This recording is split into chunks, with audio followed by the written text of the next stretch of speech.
എല്ലാ ദിവസവും 5 വാക്കുകൾ വീതം മനസ്സിലാക്കാം. ഐഡൽ, അലസമായ, ഉദാസീനം, ഒന്നിലും ഏർപ്പെടാത്ത, ഒന്നും ചെയ്യാതെ സമയം കളയുക.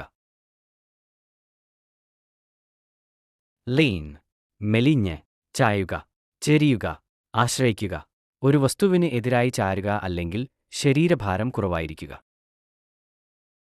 മെർച്ചൻഡൈസ്, വ്യാപാരച്ചരക്കുകൾ, വാണിജ്യം, വിൽപ്പനയ്ക്കുള്ള സാധനങ്ങൾ, വ്യാപാരച്ചരക്കുകളുടെ വിൽപ്പന പ്രോത്സാഹിപ്പിക്കുക എന്നും അർത്ഥമുണ്ട്. മെറ്റഫോർ, ഉപമ, പര്യായം, മറ്റെന്തെങ്കിലും പ്രതിനിധിയായി അല്ലെങ്കിൽ പ്രതീകാത്മകമായി കണക്കാക്കപ്പെടുന്ന ഒരു കാര്യം. നാപ്പ്, അല്പനേരത്തെ ഉറക്കം. ഇതുവരെ മനസ്സിലാക്കിയ വാക്കുകളുടെ വീഡിയോ കാണാൻ പ്ലേലിസ്റ്റ് നോക്കൂ.